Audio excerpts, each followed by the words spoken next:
এইবাৰতো ক্লাছ 1ৰ পৰা 8লৈকে কিতাপ সলনি হ'ল। হয় ৰে, কিবা বুজি পোৱা নাই, একেবাৰে টেনশ্যন লাগিছে। টেনশ্যন নকৰা, মই এটা ভাল সলিউশ্যন পালো। কি সলিউশ্যননো? ৰাইমনা ক্লাছেছ ইউটিউব চেনেল চোৱা। তাত সকলো নতুন কিতাপৰ কণ্টেণ্ট সহজকৈ পোৱা যায়। ৱাও, তেন্তে এতিয়া ন' টেনশ্যন, মই এতিয়া ছাবস্ক্ৰাইব কৰিম। ৰাইমনা ক্লাছেছ, সহজে পঢ়া, ভালকৈ বুজা, সফলতা নিশ্চিত। হেল্ল' এভৰিৱান, সকলোকে স্বাগতম আন এটা নতুন ভিডিঅ'লৈ। আজিৰ এইটো ভিডিঅ'ত আমি আলোচনা কৰিম ক্লাছ 7ৰ আমাৰ বিজ্ঞানত থকা প্ৰথমটো চেপ্টাৰ বা পাঠ, আমাৰ চাৰিওফালৰ ভৌতিক আৰু ৰাসায়নিক পৰিৱৰ্তন। ছাত্ৰ ছাত্ৰীসকল ইতিমধ্যে গম পাইছা তোমালোকৰ বিজ্ঞান কিতাপখন পৰিৱৰ্তন হৈছে বা চেঞ্জ হৈছে। সেই হিচাপত আজি আমি তোমালোকৰ নতুনকৈ অহা বিজ্ঞানখন, অৰ্থাৎ এইখন 2026 বৰ্ষৰ কাৰণে এইখন হ'ব তোমালোকৰ নতুন বিজ্ঞান। এই পাঠ্যপুথিৰ অন্তৰ্গত প্ৰথমটো পাঠ আজি আমি আলোচনা কৰিম। ছাত্ৰ ছাত্ৰীসকল, এই পাঠৰ অন্তৰ্গত অনুশীলনীত থকা যিমানখিনি প্ৰশ্নৰ উত্তৰ আছে আমি গোটেইখিনি বহুত সুন্দৰকৈ আলোচনা কৰিছোঁ, আৰু তোমালোকে ক্লাছটো স্কিপ নকৰাকৈ শেষলৈকে চাই থাকিবা, কাৰণ প্ৰশ্নৰ উত্তৰবোৰ এনেকৈ সজোৱা হৈছে। তোমালোকে ইয়াত দেখা পাইছে ডাইৰেক্ট কিতাপৰ পৰা পেজবোৰ উঠাই দি তোমালোকক বুজাই দিয়াৰ চেষ্টা কৰা হৈছে, আৰু যোনবোৰ লিখি দিয়া হৈছে উত্তৰবোৰ সেইবোৰ একেবাৰে চুটিকৈ আৰু সহজ ভাষাত তোমালোকে সোনকালে বুজি উঠাকৈ লিখি দিয়া হৈছে। ঠিক আছে ষ্টুডেণ্টছ, এতিয়া আমি আৰম্ভ কৰিম পলম নকৰাকৈ। তোমালোকৰ অনুশীলনীৰ প্ৰথমত কি দিয়া আছে যে 1 নম্বৰত শুদ্ধ উত্তৰৰ গোলটো সম্পূৰ্ণকৈ পূৰ কৰা। 1 নম্বৰত আছে তলৰ কোনটো ভৌতিক পৰিৱৰ্তনৰ উদাহৰণ। ইয়াত 4টা অপশ্যন দিয়া আছে, যোনটো শুদ্ধ হ'ব সেইটো ইয়াত পূৰ কৰিব লাগিব। চ' তলৰ কোনটো ভৌতিক পৰিৱৰ্তন হয়, তেন্তে ইয়াৰ শুদ্ধ উত্তৰ হ'ব অপশ্যন চি, বৰফ গলি যোৱাটো কি এটা ভৌতিক পৰিৱৰ্তন। কাঠ জ্বলি যোৱাটো নহয়, লত মামৰে ধৰাটোও নহয়, গাখীৰ টেঙা হৈ যোৱাটোও নহয়, অকল এইটো হয় বৰফ গলি যোৱাটো এটা কি ভৌতিক পৰিৱৰ্তন। চ' ইয়াত চি হ'লে তোমালোকে ইয়াত চি নম্বৰটো পূৰ কৰিব লাগিব। ছাত্ৰ ছাত্ৰীসকল, তোমালোকে কিতাপখন লগত লৈ বহিবা, এনেকুৱা ধৰণৰ এনচাৰবোৰ লগে লগে কৰি যাবা, তেতিয়াহ'লে তোমালোকৰ উত্তৰবোৰ ৰেডি হৈ থাকিব, পৰীক্ষাৰ আগত ৰিভিজন কৰি যোৱাত সুবিধা হ'ব আৰু সোনকালে হ'ব। ঠিক আছে, এতিয়া 2য় নম্বৰত দিয়া আছে তলৰ কোনটো ৰাসায়নিক পৰিৱৰ্তন। তলৰ কোনটো ৰাসায়নিক পৰিৱৰ্তন, ৰবৰ বেণ্ড টনা এইটো নহয়, পানী উতলোৱা এইটোও নহয়, মেগনেছিয়ামৰ ফিটা জ্বলোৱা এইটো হয়, এইটো হ'ল কাৰেক্ট এনচাৰ। আৰু ডি আছে কাগজৰ টুকুৰ কৰা, এইটোও ভুল। চ' ইয়াৰ শুদ্ধ অপশ্যন হ'ব চি। চ' ইয়াত তোমালোকে চিটো পূৰ কৰিব লাগিব। ঠিক আছে, এতিয়া আছে তোমালোকৰ 3ত তলৰ কোনটো পৰিৱৰ্তন প্ৰত্যাৱৰ্তন কৰিব নোৱাৰি। প্ৰত্যাৱৰ্তন মানে পুনৰাই আগৰ অৱস্থাত ঘূৰাই আনিব নোৱাৰি। আগৰ অৱস্থাত ঘূৰাই আনিব নোৱাৰি কি কাগজ জ্বলোৱাটো। কাগজ জ্বলালে কি হ'ব, ছাই হৈ যাব, আৰু এইটো আগৰ নিচিনাকৈ আমি এই ছাইৰ পৰা আগৰ নিচিনাকৈ কাগজ বনাব নোৱাৰিম। ঠিক আছে, চ' ইয়াত ডি আছে, ইয়াত কাৰেক্ট এনচাৰ হ'ব ডি। ঠিক আছে, এতিয়া নেক্সটত দিয়া আছে কি যে তলৰ কোনটোৱে লোৰ বস্তুত মামৰে ধৰা প্ৰতিৰোধ বা লেহেম কৰিব পাৰে। মানে কি কৰিলে লত মামৰে ধৰা প্ৰতিৰোধ হয় বা মামৰে ধৰাটো অলপ আমি কি কৰিব পাৰি, লেহেম গতি কৰিব, মানে অলপ কমাই দিব পাৰি। চ' ইয়াৰ শুদ্ধ উত্তৰটো হ'ব কি লোহত কি কৰিব লাগিব, লোহৰ পৃষ্ঠখনত ৰং বা তেল সনা। ৰং বা তেল আমি সানি দিলে লত মামৰ কম ধৰে, আৰু ধৰিলেও বহুত লেটকৈ বা বহুত পলমকৈ ধৰিব, ইমান সোনকালে নধৰে। ঠিক আছে, আমি কি কৰিব লাগে, লত ৰং দিব লাগে বা তেল সানি দিব লাগে, তেতিয়াহ'লে কি হয় মামৰে ধৰা প্ৰতিৰোধ হয়। এতিয়া তোমালোকৰ 1 নম্বৰৰ MCQ খিনি হৈ গ'ল। এতিয়া আছে তোমালোকৰ 2য় নম্বৰত আছে তলৰ কোনটো উক্তি ৰাসায়নিক পৰিৱৰ্তনৰ এক বৈশিষ্ট্য। তলত 4টা উক্তি দিয়া আছে, তাৰে ভিতৰত কোনটো ৰাসায়নিক পৰিৱৰ্তনৰ এক বৈশিষ্ট্য। চ' ইয়াত আমি যদি গোটেইকেইটা পঢ়ি যাওঁ, 1 নম্বৰত দিয়া আছে নতুন পদাৰ্থৰ সৃষ্টি হয়, এইটো হয় শুদ্ধ কথা। যেতিয়া ৰাসায়নিক পৰিৱৰ্তন হয় কিবা এটা নতুনকৈ পদাৰ্থ সৃষ্টি হয়, এইটো হয়। 2য় নম্বৰত কৈছে যে কোনো নতুন পদাৰ্থ উৎপন্ন নহয়, এইটো ভুল। 3 নম্বৰত কৈছে যে সাধাৰণতে ই অপ্ৰত্যাৱৰ্তী হয়, এইটোও শুদ্ধ হ'ব। 4 নম্বৰত কৈছে কেৱল পদাৰ্থৰ অৱস্থাহে সলনি হয়, এইটো ভুল। চ' ইয়াত থাকিব 1 আৰু 3। 1 আৰু 3 অপশ্যন ক'ত আছে, এ নম্বৰত আছে 1 আৰু 3। So' option A is the correct answer. হৈ গ'ল ষ্টুডেণ্টছ। এতিয়া 3 নম্বৰত দিয়া আছে যে তলৰ কোনটো পৰিৱৰ্তন প্ৰত্যাৱৰ্তন কৰিব পাৰি আৰু কোনটো প্ৰত্যাৱৰ্তন কৰিব নোৱাৰি প্ৰত্যাৱৰ্তনৰ অৰ্থ হৈছে আগৰ অৱস্থাত ঘূৰাই ল'ব পাৰি তাকে প্ৰত্যাৱৰ্তন কৰিব পাৰা বুলি জনা যায় যেনেকৈ বৰফৰ টুকুৰা গলি যোৱা বৰফ যদি এটুকুৰা গলি পানী হয় আকৌ এই পানীখিনিক আমি ঠাণ্ডা কৰি বা ফ্ৰিজিং কৰি আগত মানে বৰফৰ টুকুৰা আকৌ বনাব পাৰিম সো এইটো আমি কি কৰিব পাৰিলো প্ৰত্যাৱৰ্তন কৰিব পাৰি কাৰণ পানী গলি গলে বৰফ গলি পানী হ'ব আৰু পানী ঠাণ্ডা হলে বৰফ হ'ব আকৌ পুনৰ অৱস্থাত ঘূৰাই আনিব পাৰি সো এইটো কি হ'ব প্ৰথম এই নম্বৰটো কি হ'ব যে বৰফৰ টুকুৰা গলি যোৱাটো আমি কি প্ৰত্যাৱৰ্তন কৰিব পাৰি তাৰ পিছত বি নম্বৰত দিয়া আছে এইটো তোমালোকে কৰি লোৱা এনেকৈ যোনটো কৰিব পাৰি তাত এনেকৈ এটা চিন দি থবা ঠিক আছে না ইয়াত ইফালে এনেকৈ দিবা তাৰ পিছত কি দিয়া আছে যে কাগজ জ্বলোৱাটো আমি প্ৰত্যাৱৰ্তন কৰিব নোৱাৰি কাৰণ কাগজ জ্বলোৱাৰ পিছত এইখিনি কি হৈ যায় ছাই হৈ যায় আকৌ কাগজত ঘূৰাই আনিব নোৱাৰি সো এইটো নহয় 3 নম্বৰত সি নম্বৰত দিয়া আছে বেলুন ফুলোৱা হয় বেলুন ফুলোৱাটো আমি প্ৰত্যাৱৰ্তন কৰিব পাৰি কাৰণ বেলুনত থকা বায়ুখিনি আমি উলাই দিলে আকৌ আগৰ সাইজত বা আগৰ অৱস্থাত আহি যাব গতিকে এইটোও প্ৰত্যাৱৰ্তন কৰিব পাৰি ঠিক আছে মই দাগ দিয়া কেইটা কি আমি কৰিব পাৰি ঠিক আছে খাদ্য হজম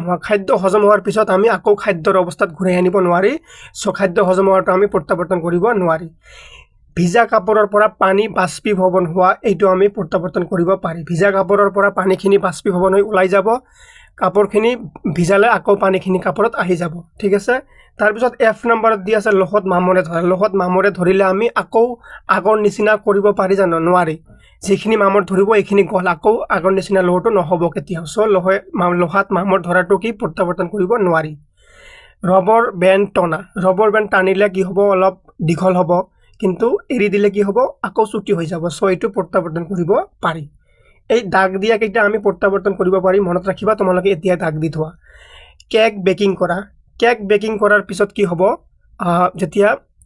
আটাৰ পৰা এটা কেক হ'ব কিন্তু কেকৰ পৰা আমি আকৌ আটাখিনিত পৰিৱৰ্তন কৰিব নোৱাৰিম সো কেক বেকিং কৰাটো প্ৰত্যাৱৰ্তন কৰিব নোৱাৰি পেন্সিল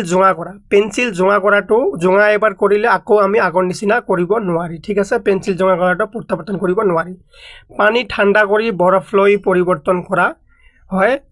পানী ঠাণ্ডা কৰি বৰফ লৈ পৰিৱৰ্তন কৰা প্ৰচেছটো আমি পুনৰাই প্ৰত্যাৱৰ্তন কৰিব পাৰি সো তোমালোকে এইখিনি স্ক্ৰিনশ্বট মাৰি লোৱা নহলে তোমালোকৰ কিতাপত এতিয়াই দাগ দি থোৱা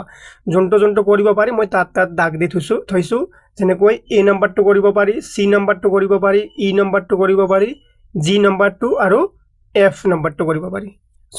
আই জে নম্বৰটো কৰিব পাৰি এতিয়া আছে তোমালোকৰ 4 নম্বৰতনো কি কৈছে যে তলত দিয়াবৰ শুদ্ধ নে অশুদ্ধ যদি অশুদ্ধ হয় সেইটো শুদ্ধকৈ লিখা ইয়াত চোৱা ষ্টুডেন্টস তোমালোকে ৰাইমনা ক্লাसेছটো কিয় সাবস্ক্ৰাইব কৰিব লাগে কাৰণ মই তোমালোকক ডাইৰেক্ট কিতাপৰ পৰা পেজবোৰ উঠাই যাতে তোমালোকে নিজে বেছি কানেক্ট কৰিব পাৰা বুজিব পাৰা যে ডাইৰেক্ট তোমালোকৰ কিতাপখন দেখি আছে ইয়াত ঠিক আছে সো এনেকৈ সদায় সুন্দৰ ক্লাছ পাই থাকিবা সেই কাৰণে তোমালোকে ৰাইমনা ক্লাছেছ ইউটিউব চেনেলটো সাবস্ক্ৰাইব কৰি দিয়া আৰু যদি ক্লাছবোৰ বুজি ভাল লাগি আছে তোমালোকে কমেন্ট কৰি নিশ্চয় জনাবা ঠিক আছে সো ইয়াত কৈছে ইয়াত চাৰিটা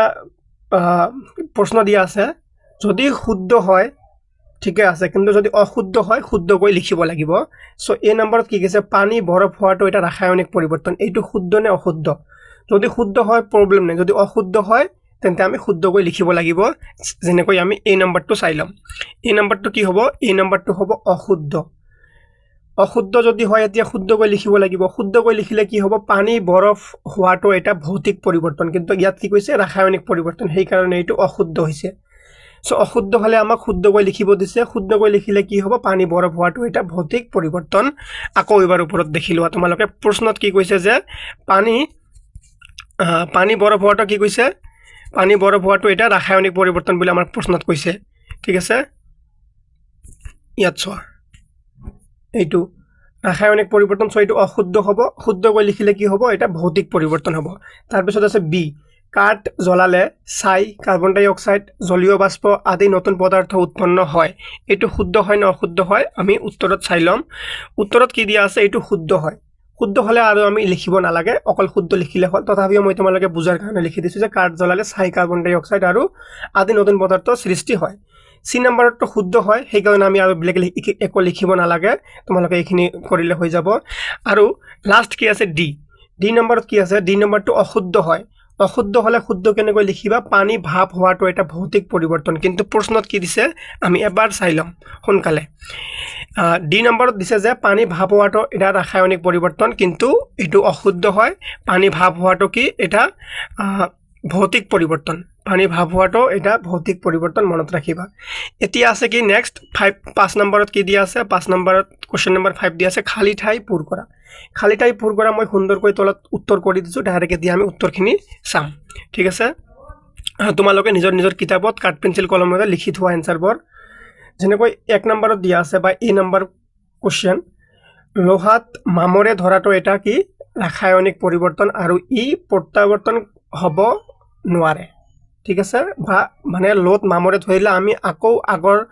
অৱস্থাত লোখিনিক ঘূৰাই আনিব নোৱাৰি তাকে কৈছে ঠিক আছে এই নম্বৰটো হৈ গল এইবোৰ কিন্তু খালি আছে মই তোমালোকক অলৰেডি উত্তৰ কৰি দিছো ঠিক আছে এইখিনি খালি আছিল তোমালোকৰ কিতাপত এইখিনি খালি আছিল ইয়াত চোৱা মই আন্ডাৰলাইন কৰি দিছো খালি টাইপৰ পূৰ কৰি দিছো এতিয়া বি নম্বৰত কি কৈছে পানীত নিমখ দ্ৰৱীভূত কৰাটো এটা ভৌতিক পৰিৱৰ্তন কাৰণ কোনো নতুন পদাৰ্থ গঠন নহয় ঠিক আছে এই দুটা খালি ঠাই আছিল মই খালি ঠাই দুটা পূৰ কৰি দিছো ইয়াত হ'ব ভৌতিক ইয়াত হ'ব নতুন বাস এইখিনি সি নম্বৰত দিয়া আছে ভাত ৰন্ধা প্ৰক্ৰিয়াটো এটা ৰাসায়নিক পৰিৱৰ্তন অকল ইয়াত ৰাসায়নিক দিলে হৈ গল তাৰ পিছত আছে ডি নম্বৰ মাখন গলি যোৱাটো এটা ভৌতিক পৰিৱৰ্তন কিন্তু মাখন জ্বলোৱাটো এটা ৰাসায়নিক পৰিৱৰ্তন মনত ৰাখিবা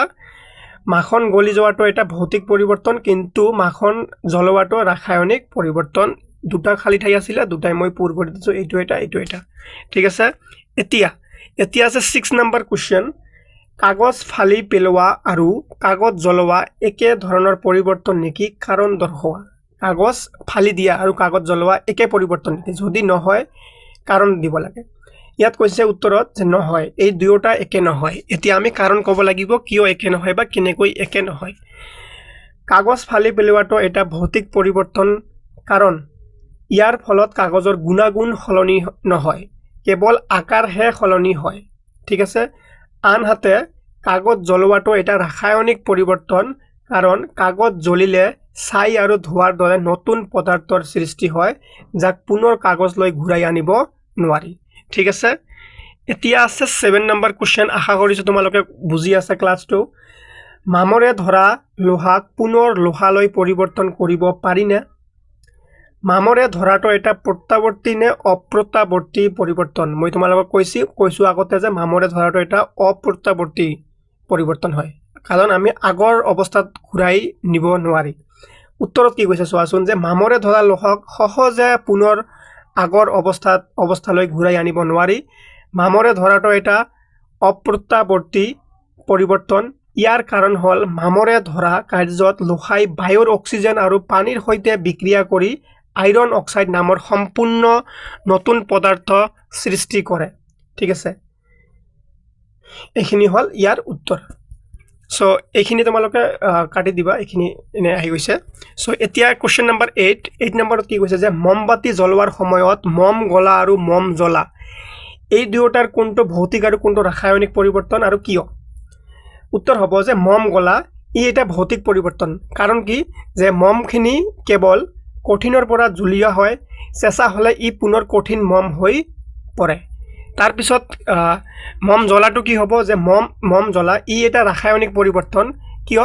কাৰণ মম জ্বলিলে তাপ পোহৰ আৰু কাৰ্বন ডাই অক্সাইড গেছ উৎপন্ন হয় এইবোৰৰ পৰা পুনৰ মম ঘূৰাই পোৱা নাযায় ঠিক আছে এতিয়া আছে কোৱেশ্চন নম্বৰ 9 গল্পটো পঢ়ি সঠিক বিকল্প বাছি উলিওৱা গল্পটো মই তোমালোকক দিয়া নাই মানে এটা গল্প দিয়া আছে সেইখিনি পঢ়ি উত্তৰখিনি তলত উলিয়াব লাগিব বা সঠিক কৰিব লাগিব মই ডাইৰেক্ট তোমালোকক কৰি দিছো তোমালোক কিতাপখন ওলালে গম পাবা এনেকৈ দিয়া নাই তাত দিয়া আছে যে উত্তৰ কৰা গল্পখিনি পঢ়ি তলত উত্তৰখিনি কৰিব লাগে মই ডাইৰেক্ট উত্তৰ কৰি দিছো যে কুঁহিয়াৰৰ ৰস সংগ্ৰহ কৰা কি এটা ভৌতিক পৰিৱৰ্তন ৰস উতলাই গুড় তৈয়াৰ কৰা এটা ৰাসায়নিক পৰিৱৰ্তন গুড় খুন্দি গুড়ি কৰা ভৌতিক পৰিৱৰ্তন গুড় আৰু বাদাম মিহলাই চিকি তৈয়াৰ কৰা এটা ভৌতিক পৰিৱৰ্তন উপযুক্ত নাম কুঁহিয়াৰৰ পৰা চিকি প্ৰস্তুত কৰা ঠিক আছে এইখিনি তোমালোকে দেখি লবা 9 নম্বৰত আছে দেখিলে বুজা পাবা তোমালোকে কিতাপখন লগত লৈ বহিবা এতিয়া আছে কোৱেশ্চন নম্বৰ 10 ভৌতিকক এ ৰাসায়নিকক বি আৰু দুয়োবিধকে চিৰে চিহ্নিত কৰা মানে তলৰ যোনটো ভৌতিক পৰিৱৰ্তন তাত এ বহাব লাগিব যোনটো ৰাসায়নিক পৰিৱৰ্তন হয় তাত বি বহাব লাগিব আৰু য'ত দুয়োবিধে হয় ৰাসায়নিক আৰু ভৌতিক দুয়োবিধে হয় তাত চি বহাব লাগিব কিতাপত অলপ বেলেগকৈ দিয়া আছে মই ইয়াত তোমালোকক ছুটিকৈ অকল সোনকালে বুজোৱাৰ কাৰণে ইয়াত দিছোঁ যে ভৌতিক হ'লে এ বহাব লাগিব ৰাসায়নিক হ'লে বি বহাব লাগিব আৰু যদি ভৌতিক আৰু ৰাসায়নিক দুয়োবিধ হয় তেতিয়াহ'লে চিৰে চিহ্নিত কৰিব লাগিব এতিয়া আমি ডাইৰেক্ট উত্তৰ কৰিম যে গাখীৰ চেঁচা কৰি আইচক্ৰীম লৈ পৰিৱৰ্তন কৰাটো কি এ হ'ব এ হ'লে কি আমি কৰিছোঁ এ হ'লে হ'ব ভৌতিক পৰিৱৰ্তন এ হ'লে ভৌতিক পৰিৱৰ্তন হ'ব তাৰপিছত উদ্ভিদৰ সালোক সংশ্লেষণ এইটো কি হ'ব বি বি হ'লে হ'ব কি ৰাসায়নিক পৰিৱৰ্তন সোণ গলোৱাটো এ হ'ব অৰ্থাৎ এইটো ভৌতিক পৰিৱৰ্তন কাগজ জ্বলোৱাটো কি এইটো এটা বি হ'ব বি হ'লে কি হ'ব ৰাসায়নিক পৰিৱৰ্তন কাগজ জ্বলোৱাটো এটা ৰাসায়নিক পৰিৱৰ্তন কাঁচৰ বটল ভাঙি যোৱাটো এইটো কি এটা ভৌতিক পৰিৱৰ্তন সেইকাৰণে ইয়াত এ হৈছে জলীয় বাষ্পক ঘনীভূত কৰা কি ভৌতিক পৰিৱৰ্তন সেইকাৰণে ইয়াত এ দিয়া হৈছে ভাত ৰন্ধা ৰাসায়নিক পৰিৱৰ্তন সেইকাৰণে ইয়াত বি দিয়া হৈছে জুই খলা কাঠি জ্বলোৱা এইটো ৰাসায়নিক পৰিৱৰ্তন ইয়াত ভালকৈ মন দি চোৱা য'ত এ দিয়া আছে এইবোৰ ভৌতিক পৰিৱৰ্তন হয় আৰু য'ত বি দিয়া আছে সেইবোৰ ৰাসায়নিক পৰিৱৰ্তন হয় হৈ গ'ল আশা কৰিছোঁ তোমালোকে কিতাপত উত্তৰবোৰ লিখি লৈছা এতিয়া আছে 11 নম্বৰ আৰু এইটো পাৰ্টৰ শেষৰটো কোৱেশ্চন ৰবিয়ে পৰীক্ষা কৰিব বিচাৰিছিল যে কোনবোৰ পদাৰ্থ মিহলি কৰিলে কাৰ্বন ডাই অক্সাইড গেছ নিৰ্গত হয় তেওঁ তলত দিয়া ধৰণে কৰিবলৈ চেষ্টা কৰিছিল ঠিক আছে তলত কেইটামান তোমালোকৰ ৰিয়েকশ্যন দিয়া আছে তাৰে ভিতৰত কি কৈছে যে কোনবোৰ পদাৰ্থ মিহলি কৰিলে কাৰ্বন ডাই অক্সাইড যেনেকৈ বেকিং সোডা আৰু নেমু টেঙা মিহলি কৰিলে কাৰ্বন ডাই অক্সাইড গেছ নিৰ্গত হয় নেকি এনেকৈ এ বি চি চাৰিটা দিয়া আছে এই চাৰিটাৰ ভিতৰত কোনটো মিহলি কৰিলে যেনেকৈ ইয়াত আছে চেনি আৰু পানী বেকিং সোডা আৰু নেমু টেঙাৰ ৰস ভিনেগাৰ কাপৰ ধোৱা সোডা তাৰপিছত নিমখ আৰু পানী এই চাৰিটাৰ ভিতৰত কোন কেইটা মিহলি কৰিলে কাৰ্বন ডাই অক্সাইড গেছ নিৰ্গত হ'ব উত্তৰত মই একদম ছুটিকৈ দিছোঁ যে এ আৰু চি মিহলি কৰিলে কাৰ্বন ডাই অক্সাইড গেছ নিৰ্গত হয় এ আৰু চি কি আছে চি নম্বৰটো হ'ল ভিনেগাৰ আৰু কাপৰ ধোৱা সোডা এই দুটা মিক্স কৰিলে কি হ'ব মিহলি কৰিলে কি হ'ব কাৰ্বন ডাই অক্সাইড গেছ নিৰ্গত হ'ব আৰু এ নম্বৰত কি আছে এ নম্বৰত দিয়া আছে যে বেকিং সোডা আৰু নেমু টেঙাৰ ৰস এই দুটা একলগত মিহলি কৰিলে কি হ'ব কাৰ্বন ডাই অক্সাইড গেছ নিৰ্গত হ'ব সো ষ্টুডেণ্টছ আজিৰ কাৰণে এইখিনিয়ে এইটো পাঠৰ পৰা যিমানখিনি গুৰুত্বপূৰ্ণ বস্তু আছিলে পৰীক্ষাত আহিবলগীয়া যিমানখিনি বস্তু আছিলে গোটেইখিনি আলোচনা কৰা হৈ গ'ল আশা কৰিছোঁ তোমালোকৰ ক্লাছটো বুজি পাইছা ক্লাছটোৰ দ্বাৰা তোমালোকৰ উপকাৰ হ'ব বন্ধু বান্ধৱীৰ লগত শ্বেয়াৰ কৰিবা লাইক কৰিবা কমেণ্ট কৰিবা আৰু নিশ্চয় ছাবস্ক্ৰাইব কৰিবা ধন্যবাদ সকলোকে